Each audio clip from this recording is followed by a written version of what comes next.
Tesla's Optimus robot production gets halted by Chinese rare earth restrictions, Intel lays off 20% of its staff and drops the introduction of its new AI chip, and a breakthrough lets robots learn from how-to videos.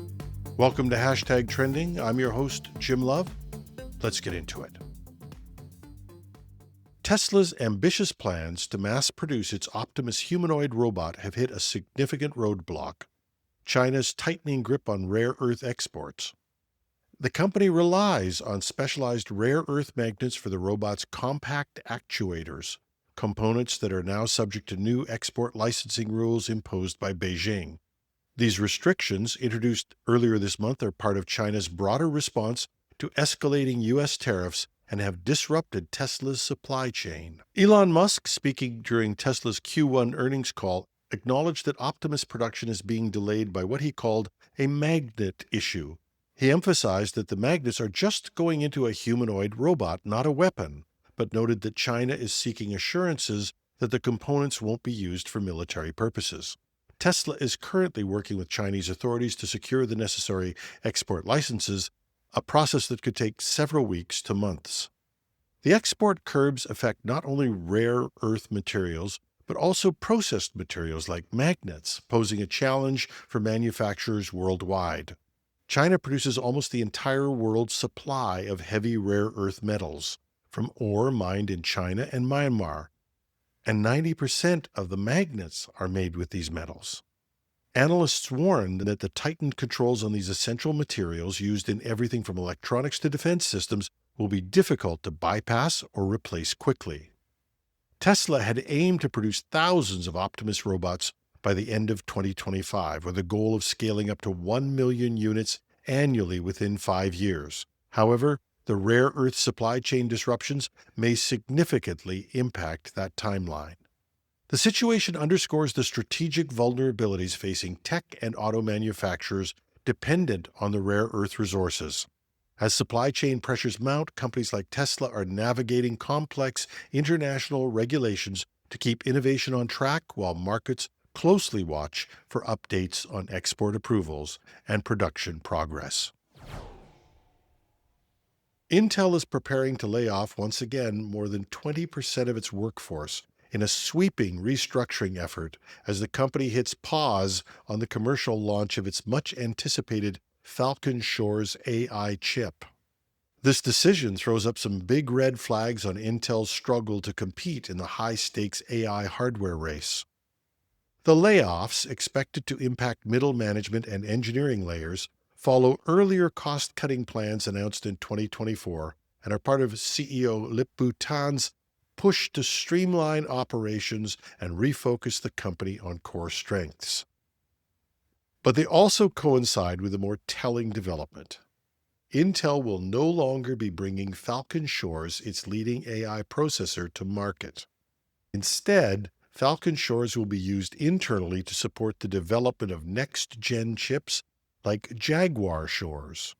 Acting co-CEO Michelle Johnston-Holthus confirmed, "Based on industry feedback, we plan to leverage Falcon Shores as an internal test chip only, without bringing it to market." I don't think you can call this anything but a strategic retreat.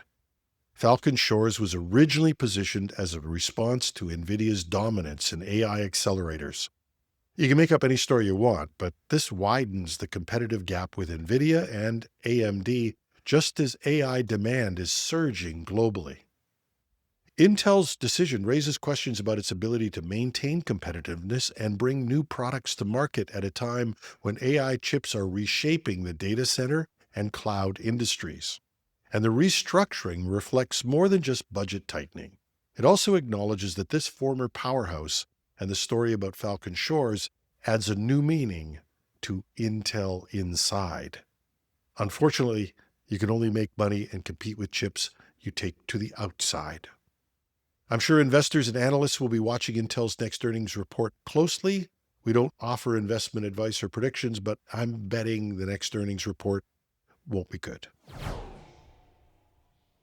Researchers for Carnegie Mellon have developed a system that allows robots to learn complex tasks by watching a single human demonstration video dramatically reducing the time, cost, and data usually required for robot training. The system is called RHYME, Retrieval for Hybrid Imitation Under Mismatched Execution. Despite that tortured acronym, it has a real purpose. It sidesteps the need for thousands of training samples or detailed programming. Traditionally, teaching robots new tasks requires either manually coding every action or training on massive datasets involving hours of robot-specific demonstrations. Even with modern machine learning, robots typically need hundreds of hours of footage and finely tuned simulations to perform reliably. By contrast, RHYME enables robots to extract relevant motion patterns from its memory and remix them to complete a task it has never performed. It doesn't attempt to precisely mimic human motion, which robots often struggle with, but instead focuses on the goal of the task using similar motions it's already learned. In lab tests, robots trained with RHYME achieved more than 50% improvement in task success rates compared to traditional approaches while needing only about 30 minutes of robot-specific data. This approach could revolutionize how robots are trained for real-world applications. Instead of requiring expert engineers and huge compute resources, future robots could watch YouTube-style how-to videos and teach themselves new skills. This would mean faster deployment at homes, hospitals, and factories, and makes advanced robotics more accessible for small companies or even personal use. "We're not trying to replicate exactly what the human did," said lead researcher Anuruddha Majumdar. "We're trying to use the video to understand the intent and achieve the same outcome using movements the robot already knows."